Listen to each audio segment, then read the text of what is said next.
दोनों तरफ के पेड़ उधर झुक जाते हैं, झुके सड़क की तरफ होते हैं। क्यों झुके होते हैं?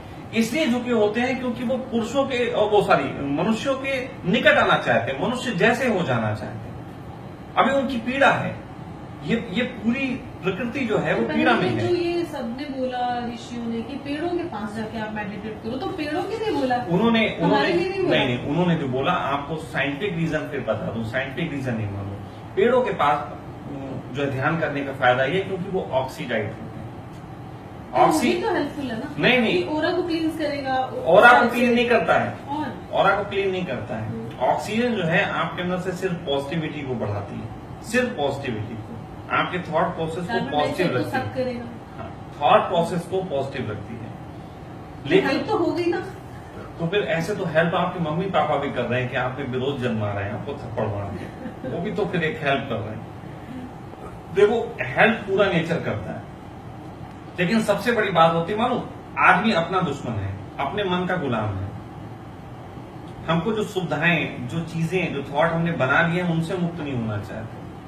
कोई आदमी नॉनवेज खाने का थॉट बनाए, कोई ना खाने का थॉट बनाए, कोई ये कपड़े पहनने का थॉट बनाए, कोई नहीं बनाए। किसी ने ओशो का फोटो लगाने का थॉट बनाया है कि ओशो को पूजेंगे, किसी ने नहीं पूजेंगे, तो सबके थॉट है।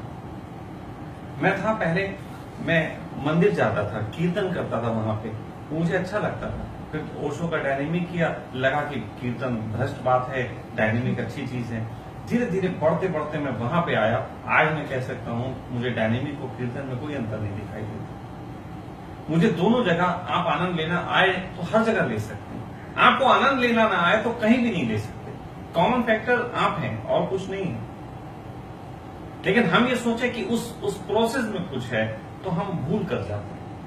वो प्रोसेस हमारे लिए सपोर्टिव तब हो सकता है जब हम होना चाहते हैं कुछ। अब हम कैसे होना चाहते हैं? अब देखो, लोगों को परमात्मा चाहिए, बुरा नहीं मानिएगा, आप निकले, स्त्री के पास सबसे बड़ी दिक्कत 2-3 चीजों की होती है। मैं परमात्मा पाने कहाँ निकली? मैं आजादी पाने निकली। यस, आजादी, ये ज्यादा अच्छी बात है, ये ज्यादा अच्छी बात है। लेकिन आजादी में रुकावट क्या क्या है? देखिए, आजादी में रुकावट है, जो बात धर्म ने कही परमात्मा पाने के लिए, वही आजादी पाने के लिए भी लागू होती है। कैसे? काम, क्रोध, लोभ, मोह, ईर्ष्या, द्वेष, अहंकार, 7 चीजें। अब आपको आजादी में इसके अलावा कोई रुकावट नहीं डालना। आपको बच्चों के प्रति मोह रुकावट डालना, आपको आपके कुछ सहयोग मिलते हैं सोसाइटी से, वो लालच में आते हैं, वो रुकावट डाल रहे हैं। क्योंकि मैं एक सोशल पर्सन हूँ, तो मेरा जो जीना मुश्किल हो जाएगा, क्योंकि मेरे को सोशल सपोर्ट मैं यही तो बात कह रहा हूँ। आपकी बात सही है। तो सोशलिज्म, ये कैसा सोशलिज्म है कि एक इंसान को इंसान की आत्मा खेलने नहीं देता। ये सोशलिज्म गलत है। आपको सोसाइटी की एक परिभाषा बता देता हूँ। गलत तो है, उससे निकलने के लिए गलत चाहिए ना। सोसाइटी की एक परिभाषा है जो आपको शायद पता नहीं।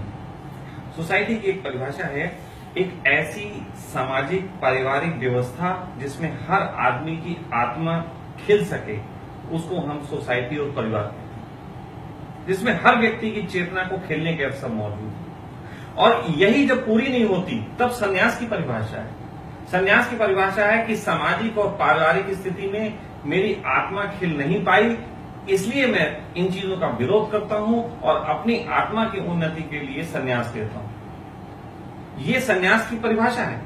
तो जब जब संसार फेल होता है, जब जब समाज, हमारा परिवार फेल होता है, हमें संन्यास की जरूरत पड़ती है।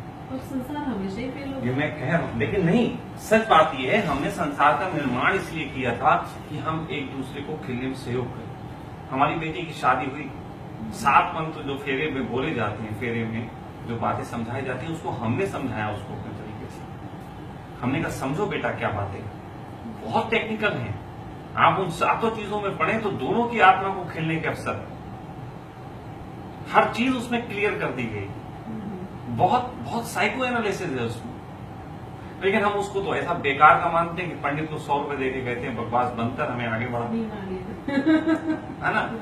तो हम अगर खुद ही नहीं समझना चाहते चीजों को, अब जैसे मेरा परिवार है, अगर मुझे समझ आ गई तो मैं तो अपने परिवार को एक ऐसा बना सकता हूं कि वो संन्यास लिए बगैर संन्यास की तरह जीवन जीता। और मेरा परिवार तो कम से कम वैसा हो गया। मैं तो कहता हूं मैं सक्सेसफुल मैन। कि मेरी पत्नी मेरे साथ है लेकिन कब्जा नहीं दिखाती। अब हम लोग संबंधों के लिए पति पत्नी नहीं है, हम लोग एक दूसरे को खेलने के लिए पति पत्नी। हमारी बेटी है, वो मुझे बाप मानती है लेकिन ये नहीं कहती कि पिताजी तुम ऐसा क्यों कर रहे हो। फेसबुक प्रोफाइल मेरी रोज देखती है और मैं भी जानबूझ के कुछ ऐसी चीजें भी डालता हूं कि कुछ चीजें अगर दिमाग में रह भी गई हों कि ये गलत हो सकती हैं, पिताजी को नहीं करनी चाहिए, तो वो भी देख लो। मैं कई बार ओवर एक्सेस भी करता हूं क्योंकि तुम पहले से प्रिपेयर हो जाओ। इसको बोलते हैं बदमाशी करना। हाँ, बदमाशी तो मैं करता हूँ। अच्छा, वीडियो बना रहे हो? बदमाशी तो मैं करता हूँ, उसमें तो मैं माहिर हूं। लेकिन बदमाशियों से बहुत फायदे हुए मुझे। कम से कम मेरे आस पड़ोस का माहौल इतना प्यारा हुआ कि मुझे कलेश नहीं है, मुझे अपने संबंधों में छुपा छुपी नहीं चाहिए। ये वीडियो आप मुझे जरूर देना, है ना? ठीक है? मुझे संबंधों में छुपा छुपी जो है वो नहीं करनी पड़ती। अगर कोई मुझे प्रेम करता है तो वो स्पष्ट बात है, मैं कह सकता हूं कि प्रेम करता हूं और बात मुझे कतई नहीं हटेगी। अगर मैं आज नॉनवेज खाने जा रहा हूं और आज बुध है कि बृहस्पति है कि क्या है, मुझे कोई लेना देना नहीं, मुझे जो खाना है मैं खाऊंगा। मुझे जो कुछ भी करूंगा उसको मुझे छुपाने की जरूरत नहीं है। अब वरना हम पूरी जिंदगी छुपा छुपा के ही मरे जा रहे हैं। और ऐसा नहीं है कि उस समाज का मुझे अनुभव नहीं है, मैं उस समाज में भी 25 साल तक वो बेवकूफियां झेले हुए हूँ। एक बात और है हमारे समाज में, जिसके पास पैसा होता है ना उसको टोटल फ्रीडम है, फिर वो चाहे जो खाए, इससे भी उल्टा, जहां मर्जी जाए। देखो इससे भी उल्टी बात तो है। ये बात सही है कि पैसे को बहुत ज्यादा महत्व दिया जाता है, लेकिन आजादी पाने के लिए पैसा नहीं चाहिए। जब मैं घर से निकला था, आपको बता दूं, जब मैं घर से निकला था मेरे पास 1 रुपया नहीं था, नॉट ए सिंगल रुपी। और मेरे साथ एक लड़की भी थी जो अपना घर छोड़ दिया, उसने भी, वो भी मेरे पीछे पड़ गई थी कि मैं भी आपके साथ रहूंगी। और हम जंगलों में रहे, हम इतने इतने कीचड़ वाले गांव में रहे जिसमें इतने इतने कीचड़ में पैर करके हम जाते थे, अपने झोपड़ी तक पहुंचते थे जहां बीच में एक चारपाई पड़ी थी, वो कीचड़ में पड़ी थी और वो नीचे से सांप निकल जाते थे कई बार सोते हुए और हम सोते रहते थे। हम उस जगह 6-6 महीने रहे और लगातार लाइफ 20 साल से मैं जी रहा हूं घर से बाहर निकल के, और मैंने ना जॉब किया ना बिजनेस किया, हमेशा ये फकीरी पे ही मेरा जीवन बना रहा।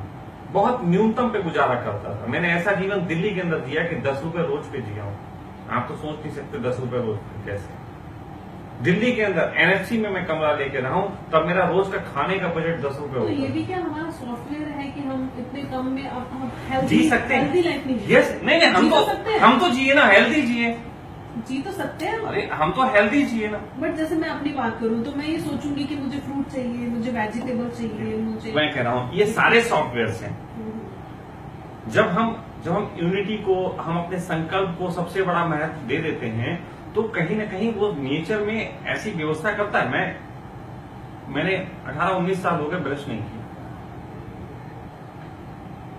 और मेरे दांत खराब हैं, लेकिन उतने ही खराब हैं जितना किसी ब्रश करने वाले के होते हैं, बल्कि उससे कम है इस उम्र। तो क्या आप दातुन करते हो? कुछ नहीं, सुबह अपना वो खाया, जब कुछ भी खाया उसके बाद पानी से कुल्ला किया और सिंपली छोड़ दिया। अब लोग लगे पड़े हैं सुबह शाम ब्रश लेके डटे पड़े हैं, इससे क्या हो जाएगा? पता नहीं क्या हो जाएगा। मुझे लगता है कि कैविटी बढ़ जाएगी उससे। देखिए असल में क्या है, दांतों में गैप बढ़ जाएगा, बस नीचे स्टेटस चले सिंबल बढ़ जाएंगे जाएगा। और नीचे चले जाएंगे गम्स, तो फिर उसमें कैविटी होने का ज्यादा चांस है। सही कह रहे हैं। मैं आज के बाद ब्रश नहीं करूंगी। सिर्फ स्टेटस। अच्छा, तो दिव्या भी ब्रश नहीं करती है। अब ये भी थोड़ी बदतमीज हो गई है, कभी कभी कर लेती है। लेकिन मैं कहना ये चाहता हूं कि मुक्त होने के लिए पैसे की जरूरत नहीं है। और फिर देखो ना, मैं कैसे 18-20 साल जीता रहा, फिर 3 साल, मात्र में 3 साल मुझे स्मृति में आ रहा है।